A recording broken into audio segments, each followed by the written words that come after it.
I'm Tashima Jones. I genuinely believe personal development and intention unlock the door to the abundant life we already have. I am so grateful your journey has led you all the way here. Let's keep moving forward together. Welcome to LifeClub with me, Tashima Jones. For our brief disclaimer, this content is not intended to be a substitute for professional advice, diagnosis, or treatment. Super excited you are tuning into another episode of LifeClub with me, Tashima Jones. Today we are focusing on desires and goal setting. A lot of times, many may find themselves running around with no clear destination in sight. While life can be similar to the wind, it's still important to have vision in mind. With that being said, we are going to discuss desires, goal setting, and how to actually obtain them. Here are our definitions for today. Up first, we have desire. Desire means to await for what the stars or the heavens will bring. Desire isn't man-made. Like so many things that are out of our control, including our birthday, desire is placed within us and meant to be discovered. Next, we have goal. Goal is the end of a point of a race. It's a boundary or a limit. It is connected to hinder, obstacle, a way, or course of passage. Now, this is really important to note because goals have the ability to appear as a hindrance or as progress. So again, it's important to recognize that goals can either progress you forward or feel as if you are being held back. Alrighty, so now we have set. Set is to make, cause to do, act, start, or bring to a certain state. It is to determine upon or to make a resolution. It's this idea of being resolute on a matter. Now we have action. Action is exertion, something done, or a deed.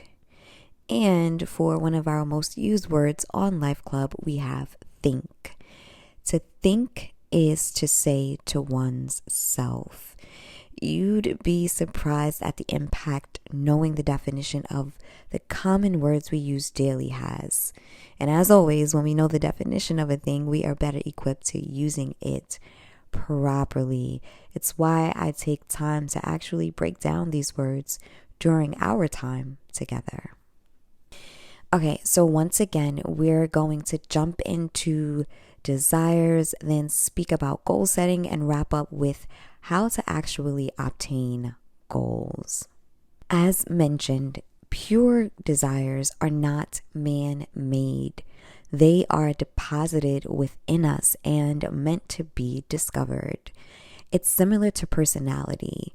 We don't choose our personality. Now, it can be altered. We can adapt to the environment and be impacted by events, but there are innate mannerisms that come through us naturally. Even the way we respond to those events are still very specific and unique. You didn't choose your tone of voice or eye color. Not even the city you were born in was a decision of your own. The same is true about desires. Oftentimes, desires show up as inspiration or a peaceful knowing within.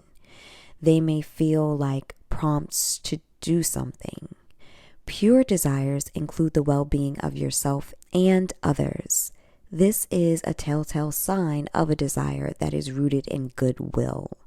I must say, personal development is not selfish, so Don't assume that a desire is impure if it benefits you. The important truth to keep in mind is that the better you are, the better you can be for those around you. Selfish desires tend to be those that benefit you at the expense of someone else's well-being. Both self-awareness and interpersonal awareness are vital when seeking the nature of the desires we aim to experience. Once you discover a desire, you actually have to agree with it. This may seem unnecessary, but there is a difference between a mirage and a desire. Mirages are optical illusions that appear to be real. Desire is a reality that has yet to be formed. Now, one can make a desire into a mirage without agreement.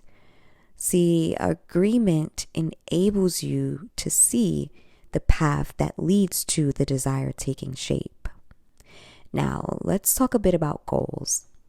A goal is a step toward reaching a desire. Some have goals and no desire, or they are unaware of their desires. This can cause stagnation, procrastination, and oftentimes confusion.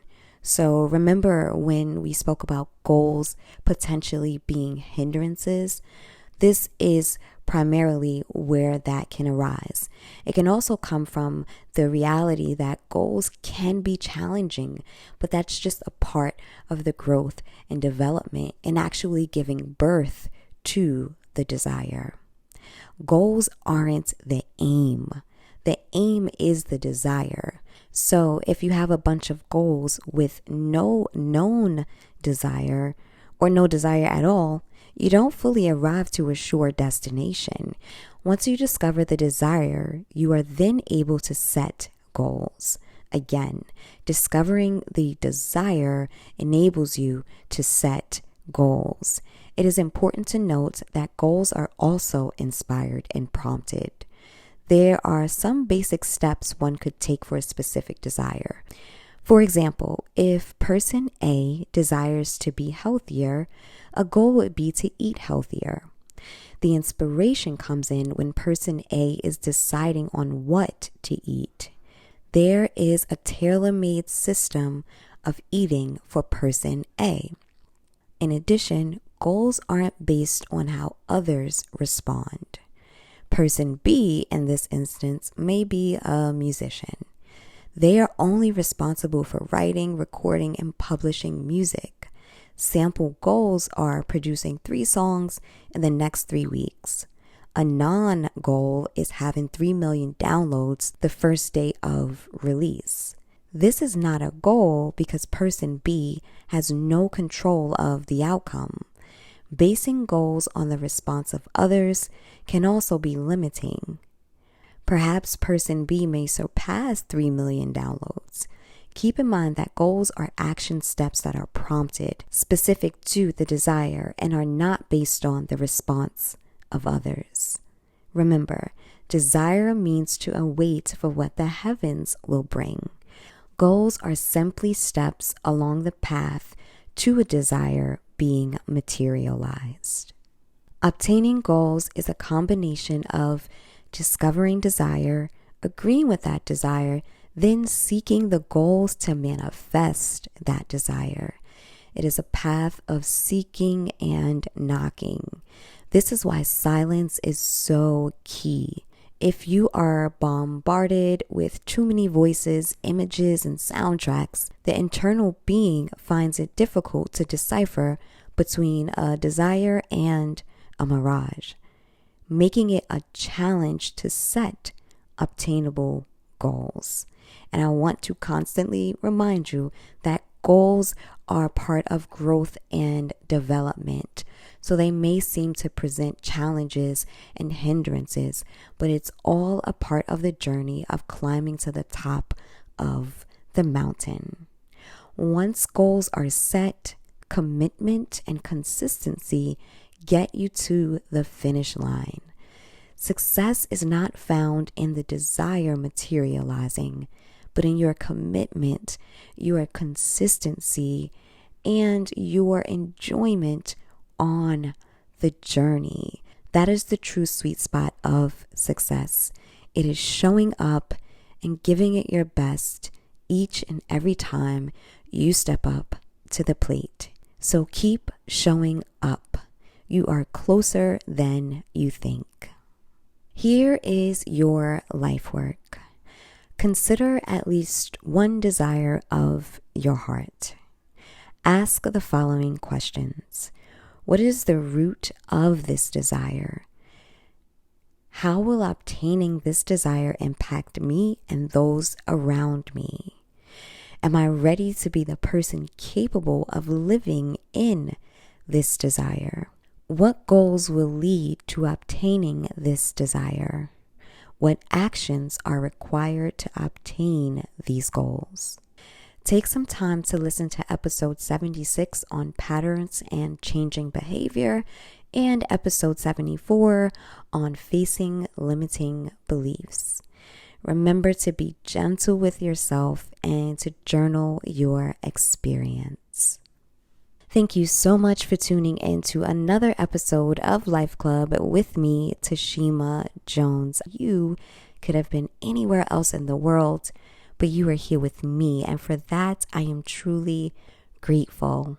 Be sure to subscribe to this podcast on whatever platform you are tuning in from. And you can also find me on YouTube for video content at Tashima Jones Media. I also invite you to visit tashimajones.com for information on life coaching sessions, books, articles, and how to join Life Club. Until next time, remember your greatness. Talk soon. You've been listening to Life Club with Tashima Jones. Thank you for tuning in.